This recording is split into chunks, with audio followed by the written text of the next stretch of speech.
ದೇವರು ಪ್ರೀತಿಸುವ ಪ್ರೀತಿಯ ಬಿಗ್ ಜೆ ಟಿ ವಿ ಪ್ರಿಯ ವೀಕ್ಷಕರಿಗೆ ನಮ್ಮ ಕರ್ತನಾದ ಯೇಸು ಕ್ರಿಸ್ತನ ಹೆಸರಿನಲ್ಲಿ ನಿಮ್ಮನ್ನು ವಂದಿಸಿ ಸ್ವಾಗತ ಬಯಸ್ತಿದ್ದೇವೆ. ಬನ್ನಿರಿ, ಇಂದು ನಾವು ದೇವರ ವಾಕ್ಯವನ್ನು ಅಧ್ಯಯನ ಮಾಡಿಕೊಡೋಣ. ಇಂದಿನ ನಮ್ಮ ಅಧ್ಯಯನ 2 ಪೇತ್ರ, the second epistle of Peter, chapter 3, 3ನೇ ಅಧ್ಯಾಯ. 2 ಪೇತ್ರ 3ನೇ ಅಧ್ಯಾಯದಲ್ಲಿ ನಾವು ನೋಡುವಾಗ ಯೇಸು ಕ್ರಿಸ್ತನ 2ನೇ ಬರೋಣದ ಬಗ್ಗೆ ಸ್ವಲ್ಪ ಮಟ್ಟಿಗೆ ಪೇತ್ರನು ತಿಳಿಸುವಂಥದ್ದು.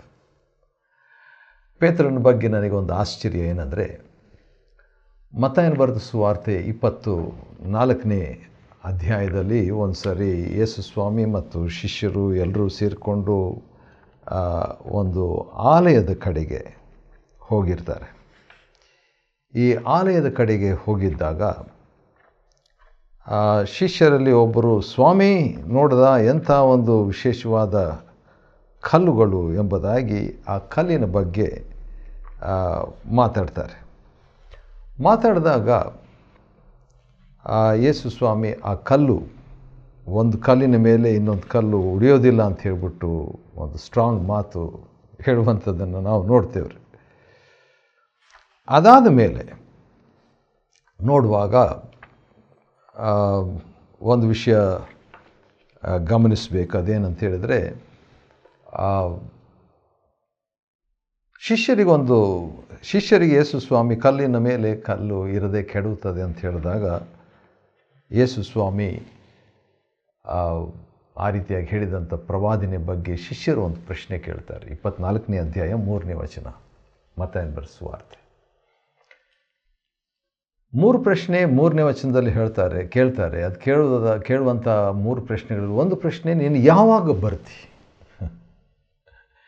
ಈಗಾಗಲೇ ಯಾರಾದರೂ ನಮ್ಮ ಮನೆಗೆ ಬಂದರೆ, ಇನ್ನೇನು ಬಂದು ಬರ್ತಾ ಇದ್ದಾರೆ ನಮ್ಮ ಮನೆ ಒಳಗೆ, ಆವಾಗ ಮುಂದಿನ ಸಾರಿ ಯಾವಾಗ ಬರ್ತೀರಿ ನೀವು, 2ನೇ ಸಾರಿ ಯಾವಾಗ ಬರ್ತೀರಿ ಅಂತ ಕೇಳ್ತೀವಲ್ಲ, ಕೇಳಿದರೆ ಹೇಗಿರ್ತದೆ? ಆ ರೀತಿಯಾಗಿ ಯೇಸು ಸ್ವಾಮಿ ಈಗ ತಾನೇ 1ನೇ ಸಾರಿ ಬಂದಿದ್ದಾಗ ಶಿಷ್ಯರು 2ನೇ ಸಾರಿ ಯಾವಾಗ ಬರ್ತಿ ಎಂಬುದಾಗಿ ಕೇಳ್ತಾರೆ. ಆ ಗುಂಪಿನಲ್ಲಿದ್ದಂಥ ಪೇತ್ರನು ಈಗ 2ನೇ ಬರುವಿಕೆ ಬಗ್ಗೆ ಮಾತಾಡ್ತಾ ಇದ್ದಾನೆ. ಆದ್ದರಿಂದ ಆ 2ನೇ ಬರುವಿಕೆಯ ಬಗ್ಗೆ ಯಾವ ರೀತಿ ಹೇಗೆ ಅನ್ನೋದಕ್ಕಿಂತಲೂ ಪೇತ್ರನು ಹೆಚ್ಚಾಗಿ ಯಾವ ರೀತಿಯಾಗಿ ನಾವು ಸಿದ್ಧ ಮಾಡಿಕೊಳ್ಳಬೇಕು ಎಂಬುದನ್ನು ತಿಳಿಸ್ತಾ ಇದ್ದಾನೆ. ಚೆನ್ನಾಗಿದೆ ಅದು. ಆದ ಕಾರಣ 2 ಪೇತ್ರ 3ನೇ ಅಧ್ಯಾಯದಿಂದ ನಾವು ಕ್ರಿಸ್ತನ ಪುನರಾಗಮನದ 16 ಸಿದ್ಧತೆಗಳು, 16 preparations for the second advent, ಯೇಸು ಕ್ರಿಸ್ತನ 2ನೇ ಬರೋಣಕ್ಕಾಗಿ ನಮ್ಮನ್ನು ಸಿದ್ಧ ಮಾಡಿಕೊಳ್ಳುವಂಥ 16 ಸಿದ್ಧತೆಗಳು, 16 ಪ್ರಿಪರೇಷನ್ಸ್. ಯಾವ ರೀತಿಯಾಗಿ ಯೇಸು ಕ್ರಿಸ್ತನ ಬರುವಿಕೆಗೆ ನಮ್ಮನ್ನು ನಾವು ಸಿದ್ಧ ಮಾಡಿಕೊಳ್ಳಬೇಕು ನೋಡೋಣ ಬನ್ನಿರಿ. 2 ಪೇತ್ರ 3ನೇ ಅಧ್ಯಾಯ 1ನೇ ವಚನ. 2 ಪೇತ್ರ 3:1 ಮೊದಲನೇ ಸಿದ್ಧತೆ ಏನಂದರೆ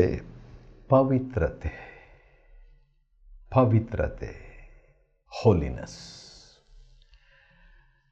ನಿಮಗೀಗ ಬರೆಯೋದು 2ನೇ ಪತ್ರ, ಪೇತ್ರನ 2ನೇ ಪತ್ರ ಬರಿತಾ ಇರುವಾಗ ಜ್ಞಾಪಕ ಮಾಡಿ, ನಿಮ್ಮ ನಿರ್ಮಲವಾದ ಮನಸ್ಸನ್ನು ಪ್ರೇರೇಪಿಸಿದ್ದೇನೆ ಅಂತ ಹೇಳ್ಬಿಟ್ಟು ಹೋಲಿನೆಸ್.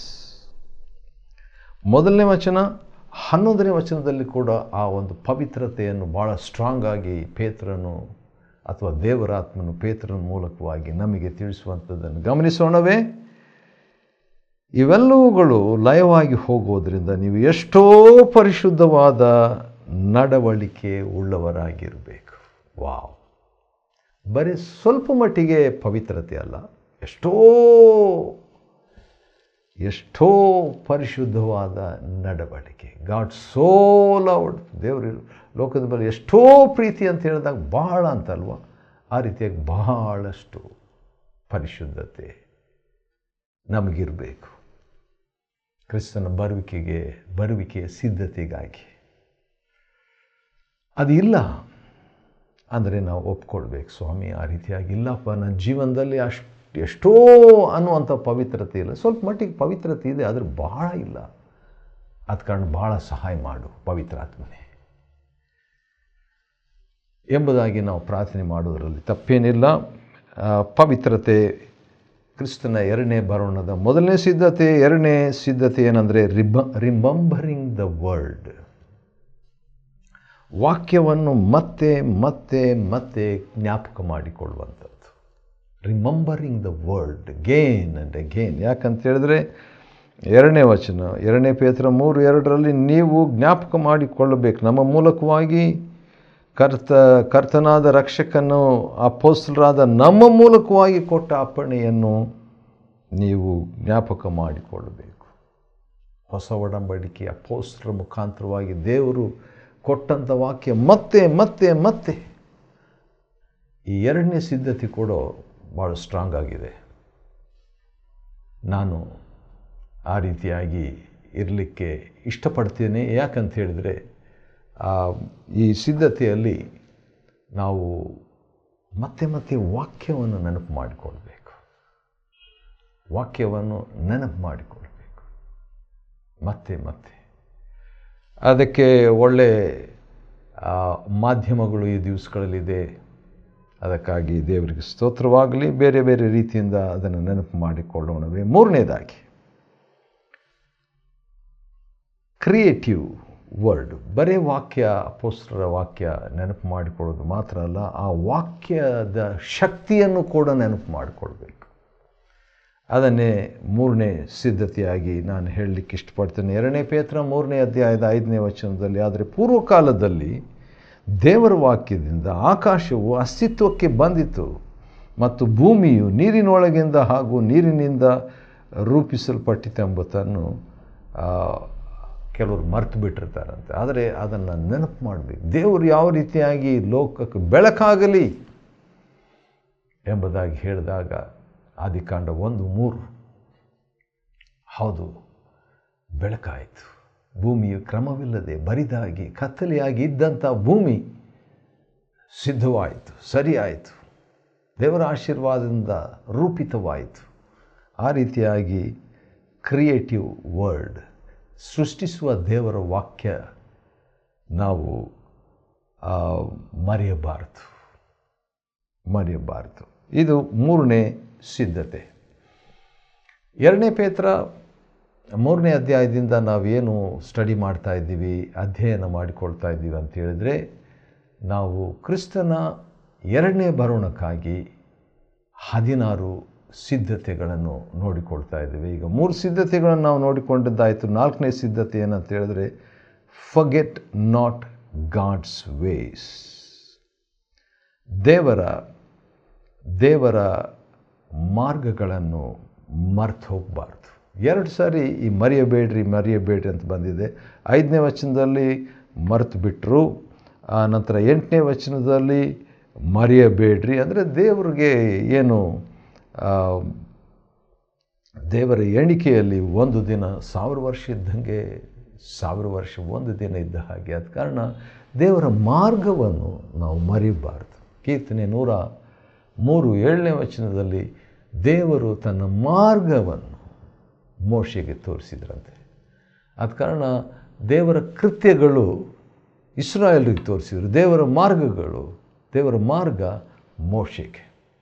ದೇವರ ಕೃತ್ಯ ಅದು LKG, ದೇವರ ಮಾರ್ಗ PhD. ಆದ ಕಾರಣ ನಾವು ಕ್ರಿಸ್ತನ ಬರೋಣಕ್ಕೆ ಬರೀ LKG ಸಿದ್ಧತೆ ಮಾತ್ರ ಅಲ್ಲ, PhD ಸಿದ್ಧತೆ ಕೂಡ ಮಾಡಿಕೊಳ್ಳುವಂಥ ದೇವರು ನಮಗೆ ಸಹಾಯ ಮಾಡಲಿ. 5ನೇದಾಗಿ ಏನು ನೋಡ್ತಾ ಇದ್ದೀವಿ ನಾವು, ಅಥವಾ ಏನು ಧ್ಯಾನ ಮಾಡ್ತಾ ಇದ್ದೀವಿ ಅಂತ ಹೇಳಿದರೆ, 2 ಪೇತ್ರ 3ನೇ ಅಧ್ಯಾಯದಿಂದ ನಾವು ಕ್ರಿಸ್ತನ ಬರೋಣದ 16 ಸಿದ್ಧತೆಗಳನ್ನು ನಾವು ನೋಡಿಕೊಳ್ತಾ ಇದ್ದೀವಿ. ಅದರಲ್ಲಿ 16 ಸಿದ್ಧತೆಗಳಲ್ಲಿ ಈಗ 5ನೇ ಸಿದ್ಧತೆ ಏನಂದರೆ ದೇವರ ಬಯಕೆ, ಗಾಡ್ಸ್ ಡಿಸೈರ್. ದೇವರ ಬಯಕೆ ಏನಾಗಿದೆ 9ನೇ ವಚನ ಅಂತ ಹೇಳ್ಬಿಟ್ಟು ನೋಡುವಾಗ, ಯಾವನಾದರೂ ನಾಶವಾಗುವುದರಲ್ಲಿ ದೇವರು ಇಷ್ಟಪಡದೆ. ದೇವರ ಇಷ್ಟ. ಕೆಲವು ಸಾರಿ ನಾವು ಹೇಳ್ತೀವಲ್ಲ, ನನಗೆ ಇದು ಇಷ್ಟ, ಈ ಊಟ ಇಷ್ಟ, ಈ ವಸ್ತ್ರ ಇಷ್ಟ, ಈ ವ್ಯಕ್ತಿ ಇಷ್ಟ ಅಂತ ಹೇಳ್ತೀವಿ. ದೇವರ ಇಷ್ಟ ಏನು ಗೊತ್ತೇ? ಒಬ್ಬರು ಯಾವನಾದರೂ ಒಬ್ಬರೂ ನಾಶವಾಗಬಾರ್ದು. ವಾವ್, ಎಂಥ ದೊಡ್ಡ ಇಷ್ಟ, ಎಂಥ ದೊಡ್ಡ ಆಶೆ ದೇವರಿಗೆ. ಒಬ್ಬರೂ ನಾಶವಾಗಬಾರದು ಅಂತ ಹೇಳಿಬಿಟ್ಟು. ಯಾಕಂದರೆ ಯಾರಾದರೂ ನಾಶವಾಗುವುದರಲ್ಲಿ ದೇವರಿಗೆ ಇಷ್ಟ ಇಲ್ಲ. ಆದ ಕಾರಣ ಇದನ್ನು ನಾವು ಮನಸ್ಸಿನಲ್ಲಿ ಇಟ್ಕೊಳ್ಳೋದಾದರೆ ಏನಾಗ್ತದೆ, ನಾವು ಕರ್ತನ ಬರೋಣಕ್ಕೆ ನಾವು ನಮ್ಮನ್ನು ಸಿದ್ಧ ಮಾಡಿಕೊಳ್ತೇವೆ.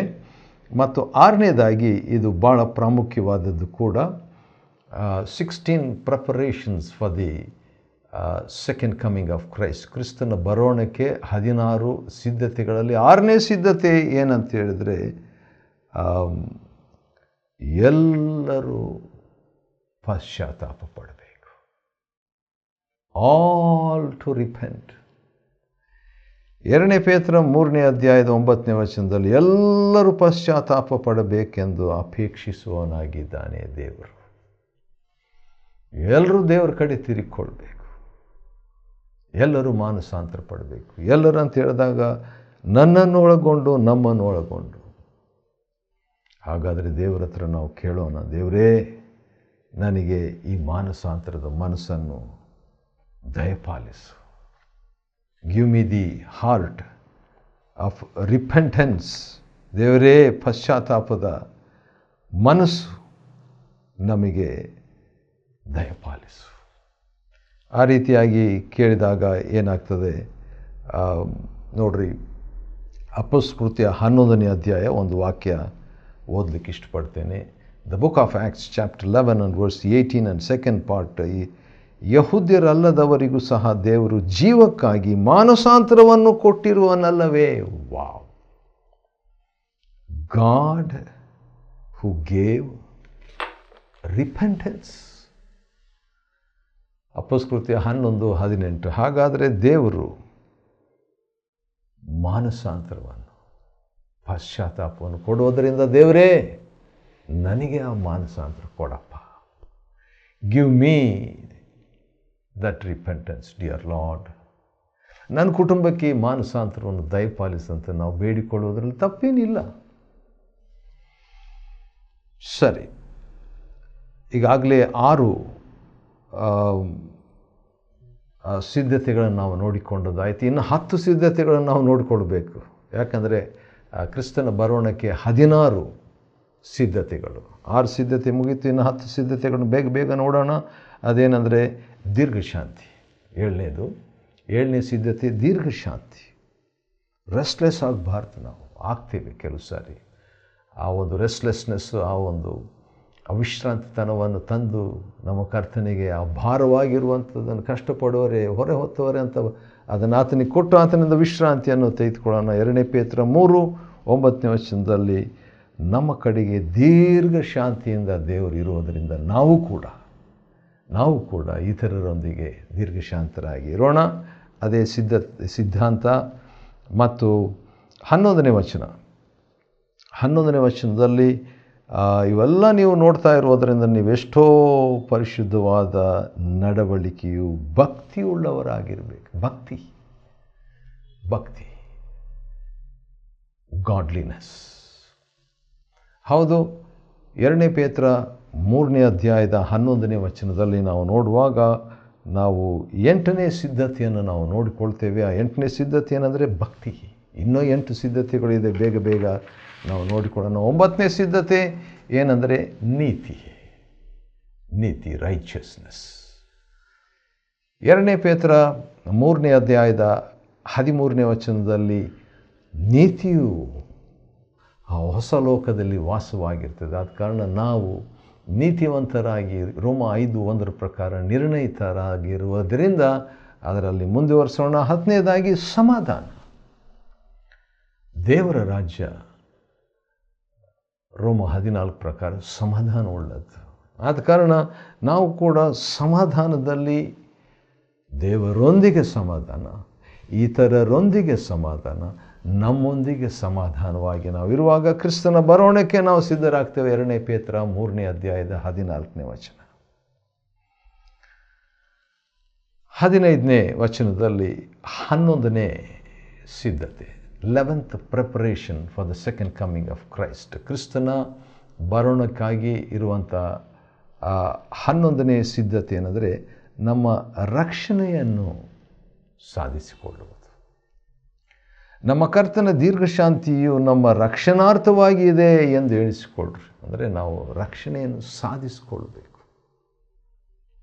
ರಕ್ಷಣೆ ಅಂತ ಹೇಳುವಾಗ ಗತಕಾಲದ ರಕ್ಷಣೆ, ವರ್ತಮಾನ ಕಾಲದ ರಕ್ಷಣೆ, ಭವಿಷ್ಯತ್ ಕಾಲದ ರಕ್ಷಣೆ ಅಂತಿದೆ. ಹುದುವಾಗಿ ನೀತೀಕರಣ, ಶುದ್ಧೀಕರಣ ಮತ್ತು ಮಹತ್ವೀಕರಣ ಅಂತ ಹೇಳಿಬಿಟ್ಟು. ಆದರೆ ನಾನು ಒಂದು ವಿಷಯ ಹೇಳಲಿಕ್ಕೆ ಇಷ್ಟಪಡ್ತೇನೆ. ಫಿಲಿಪಿಯರಿಗೆ ಬರೆದ ಪತ್ರಿಕೆ 2ನೇ ಅಧ್ಯಾಯ 12-13 ವಚನದಲ್ಲಿ 14ನೇ ವಚನ ಕೂಡ ನಾವು ನಮ್ಮ ರಕ್ಷಣೆಯನ್ನು ಸಾಧಿಸಿಕೊಳ್ಬೇಕು. ಆವಾಗ ನಾವು ಸಿದ್ಧತೆಗೆ, ಕ್ರಿಸ್ತನ ಬರೋಣದ ಸಿದ್ಧತೆಗೆ ರೆಡಿಯಾಗಿ ಅಥವಾ ನಾವು ಆತನಿಗಾಗಿ ಮೀಸಲಾಗಿ ಇರ್ತೇವೆ. 12ನೇ ಒಂದು ರಹಸ್ಯ, ಲರ್ನ್ ಫ್ರಮ್ ಅದರ್ಸ್. ಬೇರೆಯವರಿಂದ ಕಲಿತುಕೊಳ್ಳುವುದು. ಬೇರೆಯವರಿಂದ ಕಲಿತುಕೊಳ್ಳುವುದು ಹೌದು, ಬೇರೆ ಭಕ್ತಾದಿಗಳಿಂದ ನಾವು ಕಲಿತುಕೊಳ್ಬೇಕು. Learn from other godly people. ಎಷ್ಟೊಂದು ಮಹಾಭಕ್ತರಿಂದ ನಾನು ಕಲಿಯೋದಕ್ಕೆ ಆಸ್ಪದವಾಯಿತು. ಅದಕ್ಕಾಗಿ ದೇವರಿಗೆ ನಾನು ಸ್ತೋತ್ರ ಮಾಡ್ತೇನೆ. ಅವರಲ್ಲಿ ಕೆಲವು ಹೆಸರುಗಳು ಹೇಳಬೇಕಾದ್ರೆ ಎಲಿಯಾಸ್ ಅಸ್ಲಾಕ್ಸನ್, ಸಿಗುಡ್ ಬ್ರಾಟ್ಲಿ, ಬಿಲಿ ಗ್ರಾಮ್, ಝ್ಯಾಕ್ ಪೂನನ್, ಭಗತ್ ಸಿಂಗ್, ಸಾಧು ಸುಂದರ್ ಸಿಂಗ್, ಜಾರ್ಜ್ ವರ್ವರ್, DGS ದಿನಕರನ್, ಈ ರೀತಿಯಾಗಿ ಅನೇಕ ಭಕ್ತಾದಿಗಳು. ಅವರಲ್ಲಿ ಕೆಲವು ಕುಂದುಕೊರತೆಗಳು ಇವೆ, ಆದರೂ ಕೂಡ ಕಲಿಯುವಂಥದ್ದು. ಲೋಟನಲ್ಲಿ ಕುಂದುಕೊರತೆ ಇತ್ತು, ನೋಹನಲ್ಲಿ ಕುಂದುಕೊರತೆ ಇತ್ತು. ಆದರೆ ಪೇತ್ರನನ್ನು, ನೋಹನನ್ನು ನೀತಿವಂತನಾದ ನೋಹನು, ಲೋಟನನ್ನು ನೀತಿವಂತನಾದ ಲೋಟನು. ನೋಡ್ರಿ, ಹೌದು, ಅವರ ವೀಕ್ನೆಸ್ ನೋಡ್ತಾ ಇಲ್ಲ. ಅದೇ ರೀತಿಯಾಗಿ ದೇವರು ಕೂಡ ದಾವೀದನ ತಕ್ಷಣ ವೀಕ್ನೆಸ್ಸು, ಆತನ ಬಲಹೀನತೆ, ಆತನ ವ್ಯಭಿಚಾರ ಮಾಡಿದ್ದು, ಕೊಲೆ ಮಾಡಿದ್ದು. ಆದರೆ ದೇವರು ಅಪೊಸ್ತಲಕೃತ್ಯ 13:22 ದಾವೀದನು ನನಗೆ ಸಿಕ್ಕಿದನು, ನನ್ನ ಇಷ್ಟವನ್ನು ನೆರವೇರಿಸುವಂಥ ಪಾಸಿಟಿವ್ ಆಗಿ, ನಕಾರಾತ್ಮಕವಾಗಿ ಹೇಳುವಂಥದ್ದನ್ನು ನಾವು ಗಮನಿಸ್ತೇವೆ. ಆದ ಕಾರಣ ಪೇತ್ರನು ಪೌಲನಿಂದ ಕಲಿಯುವಂಥದ್ದನ್ನು, ಪೌಲನ ಬಗ್ಗೆ ಹೇಳುವಂಥದ್ದನ್ನು, ಪೌಲನ ಬರೆದಿರುವ ಪತ್ರಿಕೆಗಳನ್ನು ಓದಿದ್ದನ್ನು ನಾವು 2ನೇ ಪೇತ್ರ 3ನೇ ಅಧ್ಯಾಯ 15-16 ವಚನಗಳಲ್ಲಿ ನಾವು ತಿಳ್ಕೊಳ್ತೇವೆ. ಮತ್ತು 13ನೇ ರಹಸ್ಯ ಏನಂತ ಹೇಳಿದ್ರೆ, ವಾಕ್ಯವನ್ನು ತಪ್ಪಾಗಿ ಅರ್ಥ ಮಾಡಿಕೊಳ್ಬಾರ್ದು. ಯಾಕಂದರೆ ವಾಕ್ಯವನ್ನು ತಪ್ಪಾಗಿ ಅರ್ಥ ಮಾಡಿಕೊಂಡ್ರೆ ನಾಶನವನ್ನು ತಂದುಕೊಳ್ತೇವೆ ಅಂತೀರಿ. 2ನೇ ಪೇತ್ರ 3:16. ವಾವ್! ಕ್ರಿಸ್ತನ ಬರೋಣಕ್ಕೆ ನಾವು ನಮ್ಮನ್ನು ಸಿದ್ಧ ಮಾಡಿಕೊಳ್ಳೋದು ಹೇಗೆ? ವಾಕ್ಯವನ್ನು ತಪ್ಪಾಗಿ ಅರ್ಥ ಮಾಡಿಕೊಳ್ಳಬಾರದು. 14ನೇದಾಗಿ ಬಿದ್ದು ಹೋಗಬಾರ್ದು. 2ನೇ ಪೇತ್ರ 3:17 ನಿಮ್ಮ ಸ್ಥಿರ ಮನಸ್ಸನ್ನು ಬಿಟ್ಟು ಭ್ರಷ್ಟರಾಗದಂತೆ ಎಚ್ಚರಿಕೆ ಆಗಿರಿ. ಬಿದ್ದು ಹೋಗದಂತೆ ಎಚ್ಚರಿಕೆಯಾಗಿರ್ರಿ. ಬಿದ್ದು ಹೋಗೋ ಸಾಧ್ಯತೆ ಇದೆ, ಆದ ಕಾರಣ ಎಚ್ಚರಿಕೆಯಾಗಿರಿ. ಎಡವಿ ಬೀಳ್ತಂತೆ, ದೇವರು ಕಾಪಾಡ್ತಾನೆ. 15ನೇದಾಗಿ ಕೃಪೆಯಲ್ಲಿ ಬೆಳಿಬೇಕು. 2ನೇ ಪೇತ್ರ 3:18 ಕೃಪೆಯಲ್ಲಿ, ದೇವರ ಕೃಪೆಯಲ್ಲಿ, ಹೌದು ದೇವರ ಜ್ಞಾನದಲ್ಲಿ ಕೂಡ ಬೆಳಿಬೇಕು. 16ನೇ ಸಿದ್ಧತೆ, ಬೆಳೀತಾ ಇರಬೇಕು, ಪ್ರಗತಿ ಹೊಂದುತ್ತಾ ಇರಬೇಕು. ಆ ರೀತಿಯಾಗಿ ಕ್ರಿಸ್ತನ ಬರುವುದಕ್ಕೆ ನಮ್ಮನ್ನು ನಾವು ಸಿದ್ಧ ಮಾಡಿಕೊಳ್ಳೋಣ. 2ನೇ ಪೇತ್ರ 3ನೇ ಅಧ್ಯಾಯದಿಂದ ಕ್ರಿಸ್ತನ 2ನೇ ಬರೋಣಕ್ಕಾಗಿ 16 ಸಿದ್ಧತೆಗಳನ್ನು ಅಧ್ಯಯನ ಮಾಡಿಕೊಳ್ಳುವಂತೆ ದೇವರು ಕೊಟ್ಟ ಕೃಪೆಗಾಗಿ ಆತನಿಗೆ ಸ್ತೋತ್ರವಾಗಲಿ. ದೇವರು ನಿಮ್ಮನ್ನು ಆಶೀರ್ವದಿಸಲಿ.